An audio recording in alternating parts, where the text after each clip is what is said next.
Ini adalah cek 10 juta. Tapi jika ingin menguangkannya, harus di ketinggian 150 meter, melalui sebuah jembatan. Sedikit kesalahan, maka akan terjatuh. Dan permainan yang mempertaruhkan nyawa ini, adalah tontonan. Para orang kaya, orang miskin yang terjatuh, akan membuat orang kaya tertawa gembira. Setelah mendengar semua ini, orang-orang pasti akan takut. Kawanan Yuki juga takut. Tapi mereka orang miskin, tidak ada pilihan lain. Untuk meningkatkan kerumitan, penyelenggara akan mengalirkan listrik ke jembatan. Pemain harus berjalan dengan memakai sepatu. Yuki melihat jembatan itu, terpikir sebuah strategi. Dia mengeluarkan spidol hitamnya, dan menggambar garis pada sepatu. Seperti jarum keseimbangan. Dengan mencocokkan garis ini ke garis tengah jembatan, maka akan stabil. Semua orang tiba-tiba menyadari juga. Mereka ikut membuat garis. Tapi kelihatan gampang, namun sangatlah sulit. Yuki yang baru saja mulai menyeberang, terasa sangat ketakutan. Dia berusaha menenangkan diri sendiri, dan tidak melihat ke bawah. Tapi semua orang memiliki psikologi. Yuki masih melihat ke bawah. Sangat tinggi.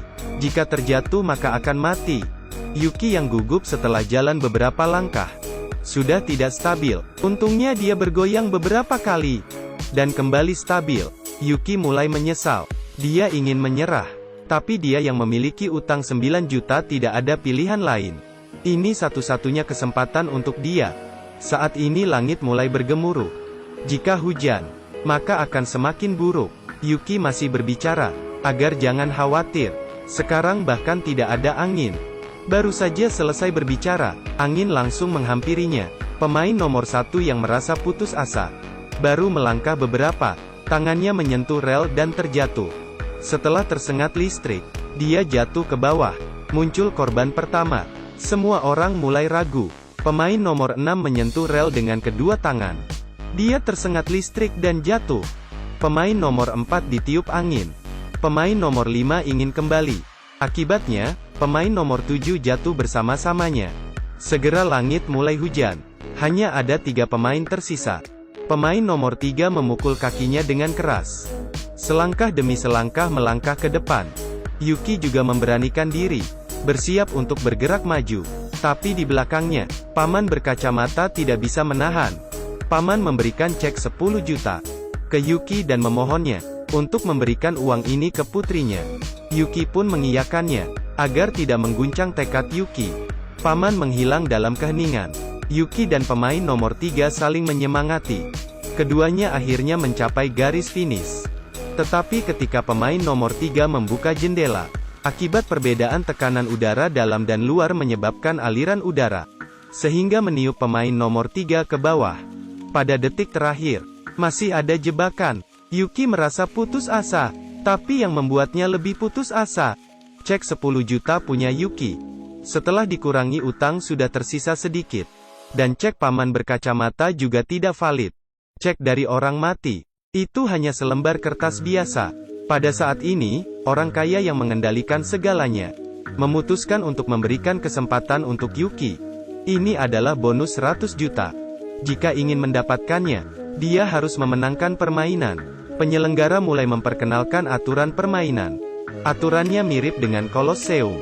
Setiap orang mendapatkan 5 kartu. 1 orang akan mendapatkan 1 kartu raja. 4 kartu warga sipil. Orang lain akan mendapatkan 1 kartu budak. 4 kartu warga sipil. Mereka mengeluarkan kartu masing-masing. Warga sipil dengan warga sipil adalah seri. Kemudian warga sipil memakan budak. Raja memakan warga sipil. Dan budak bisa makan kaisar. Jadi permainan ini kuncinya adalah kartu raja dan kartu budak. Kelompok kartu raja memiliki keuntungan besar. Dan kelompok kartu budak hanya ada peluang 1:10. Agar bisa mendapatkan 10 juta miliki paman berkacamata, Yuki harus memilih untuk bermain dengan grup kartu budak. Ronde pertama kedua orang mengeluarkan kartu warga sipil. Putaran kedua masih warga sipil. Ronde ketiga akan mulai gelisah. Yuki mengeluarkan kartu budak perlahan-lahan. Tapi wajahnya yang mengharapkan kartu raja terlihat langsung oleh lawannya. Lawannya mengeluarkan kartu warga sipil. Kali ini Yuki kalah. Lawan masih terus mengejek Yuki. Dia mengaku dirinya bisa membaca pikiran orang. Dia tahu bahwa ketika Yuki meletakkan kartu budak, tubuh cenderung lebih condong ke depan dari biasanya. Penyelenggara masih tertawa dengan bangga. Orang kaya mengambil gelas dan langsung melemparnya. Orang kaya bilang penyelenggara tidak tahu apa-apa. Harusnya membiarkan Yuki menang terlebih dahulu, lalu menjebaknya. Akhirnya membuat Yuki menaruh semua taruhannya. Ada naik turun. Permainan baru terlihat indah. Orang kaya meminjamkan 390.000 untuk Yuki. Jika dia kalah, maka dia harus bekerja sebagai tukang pembersih selama 130 tahun. Yuki yang tidak ada jalan lain. Dia langsung meletakkan 3 kartu sipil di atas meja. Ketika ia merenungkan bagaimana untuk menang, tiba-tiba dia menyadari, penyelenggara tidak mengamati ekspresi Yuki. Tapi dia sedang melihat ke bawah. Dari kartu di meja. Kemudian dia melihat barang di laci. Penyelenggara menemukan gerak-gerik Yuki. Dia mendesak agar Yuki segera mengeluarkan kartu. Yuki akhirnya membuka kartu. Dia mengeluarkan kartu budak. Senyum penyelenggara mulai memudar. Yuki kira kemenangan sudah di tangannya. Penyelenggara tiba-tiba berubah dan mulai tertawa lebar. Kartu yang dia keluarkan adalah warga sipil. Yuki kalah lagi. Sebelum dibawa pergi oleh penjaga keamanan, Yuki menyadari, jam tangan penyelenggara terlihat sedikit aneh. Dia berpikir saat ia berjalan. Setelah memahami jam tangan penyelenggara, itu sebenarnya alat kecurangan. Jam yang dia pakai sebelum pertandingan. Bukan jam tangan ini. Rupanya Yuki pernah ditanam chip pemantauan di tubuhnya. Penyelenggara dapat memantau detak jantungnya untuk memperkirakan kartunya. Setelah memahami metode kecurangan, Yuki menggunakan alasan untuk pergi ke toilet. Dia bermaksud untuk meminjam uang dari pengawal wanita. Dia memiliki strategi kemenangan yang sangat tinggi. Jika berhasil, hadiah akan dibagi berdua. Kebetulan pengawal perempuan ini adalah rekan penyelenggara. Setelah penyelenggara naik jabatan, dia selalu memandang rendah pengawal wanita. Kebetulan kali ini adalah kesempatan yang baik untuk membuat penyelenggara jatuh dari jabatan. Pengawal wanita menulis 50 juta di cek. Orang kaya juga setuju mereka bermain sekali lagi. Yuki berdiri di depan cermin. Dengan kepalanya dia menabrak cermin itu hingga berdarah. Perilakunya yang merugikan diri sendiri akan membuat dia memenangkan 500 juta dolar. Sampai terakhir, kalian akan terkejut. Yuki duduk di meja permainan. Dia mengambil 3 kartu warga sipil dan meletakkan di kursinya. Kemudian dia membalikan kartu budan dan warga sipil di meja. Memanfaatkan waktu ketika semua orang sedang mendengar pidato orang kaya, Yuki mengambil 1 kartu warga sipil dan ingin menukar dengan kartu di atas meja. Gerak-gerik ini diketahui oleh penyelenggara. Yuki mengkritik para orang kaya yang memeras orang miskin. Tiba-tiba lukanya mengeluarkan darah dan mengenai kartu di meja. Karena dia terlalu bersemangat, jam tangan tidak dapat memantau detak jantungnya, sehingga dia berhasil mengacaukan metode kecurangan penyelenggara. Yuki menghapus darah di kartunya. Rencananya berjalan dengan baik. Penyelenggara yang kehilangan tips kecurangan merasa sangat gelisah.